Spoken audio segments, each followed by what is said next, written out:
जय श्री राधे। पूज्य श्री सद्गुरुदेव भगवान के चरणों में प्रणाम।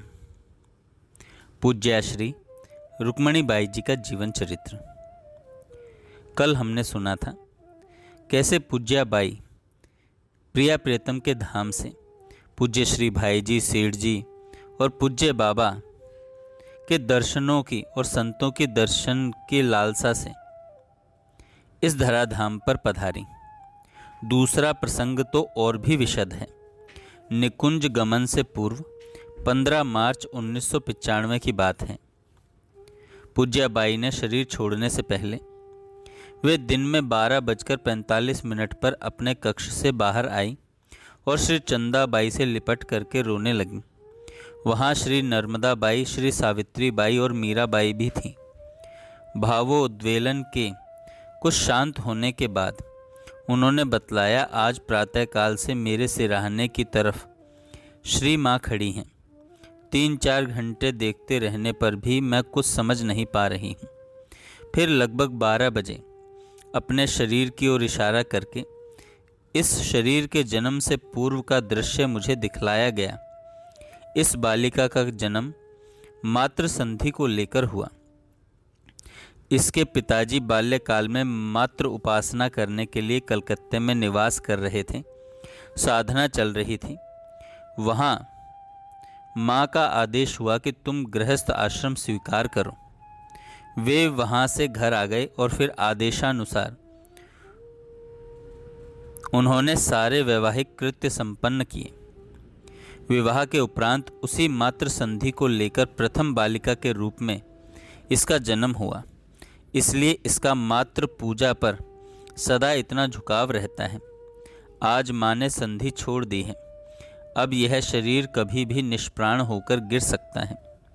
मृत्यु लोक से विदा होने के कुछ दिन पहले ही इस अद्भुत रहस्य का उद्घाटन हुआ और यह उद्घाटन हो पाया एक मातृ कृपा के फलस्वरूप ही। जो भी हो,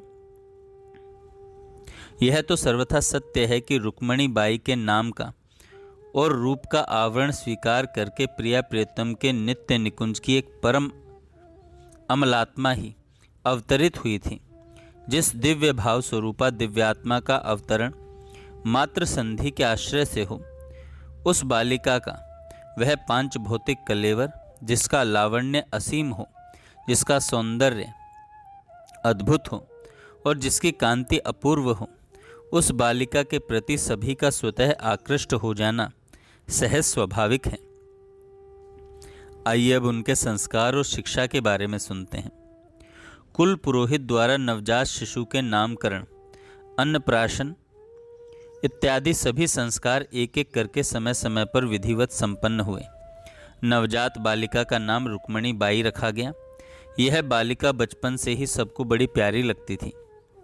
इनकी भक्तिमती माँ हिमांचला देवी बड़े भक्ति भाव से नित्य प्रति तुलसी सिंचन, सूर्य वंदन, ठाकुर अर्चन, कुल देवी पूजन किया करती थीं। प्रातःकाल जब वे तुलसी पूजन के लिए जाती तो वह छोटी सी बालिका रुक्मणी, जिसने अभी चलना ही सीखा था, अपनी माँ का आंचल पकड़कर साथ चल देती और पूजा करते समय बड़े ध्यान से तुलसी जी की ओर एकटक देखती रह जाती। माँ तो पूजा करके चली जाती, पर वे वहाँ बहुत देर तक नाचती रहती और कुछ गुनगुनाती रहती।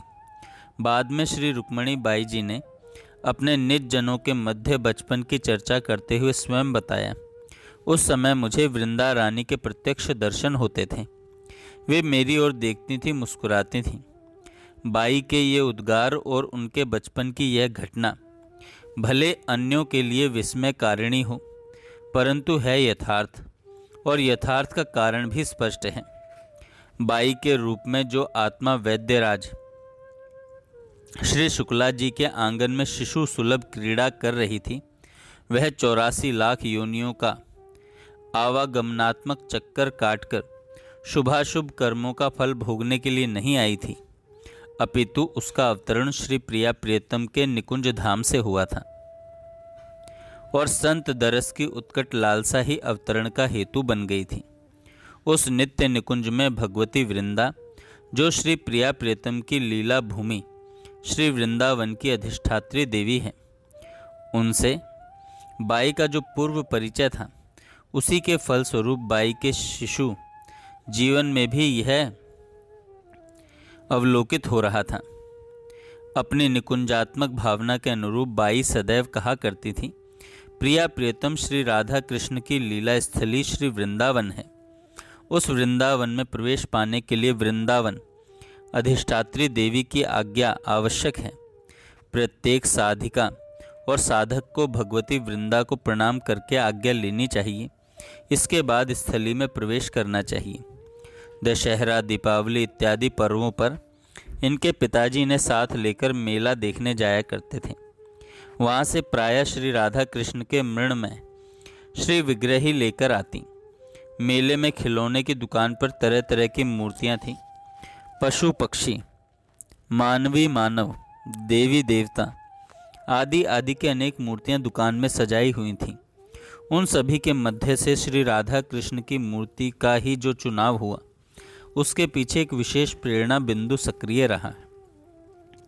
बाई थी श्री प्रिया प्रीतम की परम स्नेहस्पदा अनुचरी, और उस अनुचरी का जो गहरा लगाव श्री प्रिया प्रीतम के प्रति अवतरण के बाद है और देश काल की सीमातीत दशा में सदैव रहेगा, वही अटूट लगाव तो इस चुनाव के रूप में प्रतिफलित हुआ था। मेले से लाए हुए श्री राधा कृष्ण के उस विग्रह को एक आले में विराजित कर बाई उनको धूप देती, भोग लगाती, पूजा आरती करती, उनके समक्ष नाचती गाती और प्रसन्न होती। यह तो उनके पूर्व निकुंजात्मक जीवन की कुछ कुछ अनुकृति थी। मनोरंजन की दृष्टि से यही उनका बाल्यकालीन खेल था। आरंभ से ही ये बहुत कुशाग्र बुद्धि, स्वच्छता प्रिय एवं विवेकवती बालिका थी। इनके परिवार में यह प्रथा है कि बालक बालिकाओं की प्रारंभिक शिक्षा अल्प आयु में ही घर पर प्रारंभ कर दी जाती है। प्रथा अनुसार इन्हें भी शिक्षा दी जाने लगी। इनके एक चचेरे भाई को और इनको एक दिन घर के बरामदे में शिक्षक पढ़ा रहा था। उस समय इनकी आयु लगभग 3.5 वर्ष की थी। इनके भावी ससुर श्री सिद्ध नारायण जी मिश्र किसी दैवी प्रेरणावश बरामदे के सामने वाली सड़क से जा रहे थे। उनके साथ उन्हीं के बौसी गांव के श्री बूटीलाल पाठक नामक व्यक्ति भी थे, जो वैद्य जी के संबंधी भी होते थे। जैसे ही श्री मिश्र जी की दृष्टि इस बालिका पर पड़ी, वे एकाएक चौंके और पाठक जी से पूछा, वह किसकी बालिका है? पाठक जी ने बताया, यह मेरे साले की लड़की है। सुनते ही श्री मिश्र जी निश्चयपूर्ण स्वर में बोल उठे, मैं अपने छोटे लड़के यदु का विवाह तो इसी कन्या के साथ करूंगा, यह मेरा दृढ़ निश्चय है। पाठक जी द्वारा यह समाचार वैद्य जी को मिलने पर उन्होंने कहा, अभी तो विवाह का प्रश्न ही नहीं है, समय पर जैसा होगा देखा जाएगा। इनकी माताजी सदा प्रदोष का व्रत करके पार्वती जी, शंकर जी और लक्ष्मी नारायण जी की पूजा किया करती थी। रसगुल्ला, पेड़ा तथा कई प्रकार के फल भोग लगाती थीं।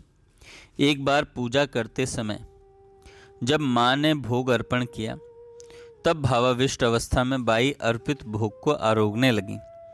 माँ तो यह देखकर घबरा गई और इन्हें वर्जित करते हुए कहने लगी, बेटी यह तुम क्या कर रही हो? बाई ने उत्तर दिया, माँ मेरे प्राण पति ने कहा है, मैं तो खा ही रहा हूँ, तुम भी खाओ।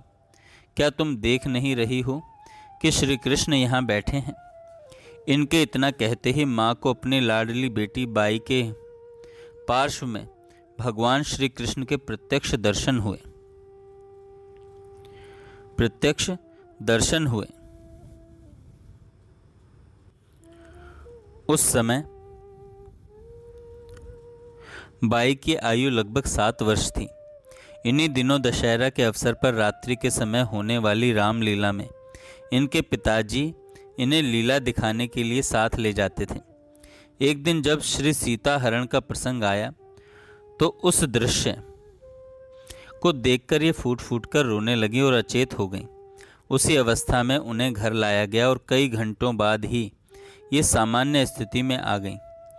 इस संबंध में आगे चलकर एक बार बाई ने अपने श्रीमुख से बतलाया था कि उस दिन अचेत अवस्था में उन्हें सखियों सहित श्री सीता जी के दर्शन हुए। उन्होंने इनका सिर सहलाते हुआ कि तुम व्याकुल क्यों होती हो, देखो ये श्री रामचंद्र जी तो मेरे पार्श्व में ही बैठे हुए हैं। उन दोनों को प्रसन्न देखकर ही मेरी व्यथा दूर हो पाई। फिर मुझे चेत हो पाया।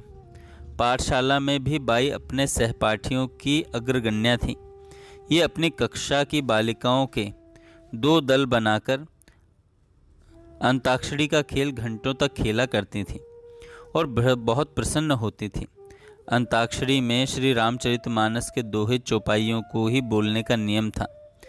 एक पक्ष के हार जाने पर दूसरे पक्ष की बालिकाएं खूब ताली बजाती और हंसती थीं और उनमें ये अग्रगण्या थी।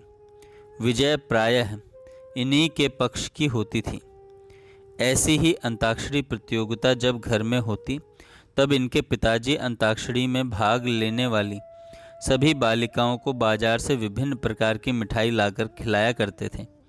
स्कूल में समय समय पर होने वाले विभिन्न नाटकों कार्यक्रमों में इनका मुख्य भाग रहता था और इन्हें हमेशा प्रथम पुरस्कार ही मिलता था। जय श्री राधे। आगे हम कल सुनेंगे।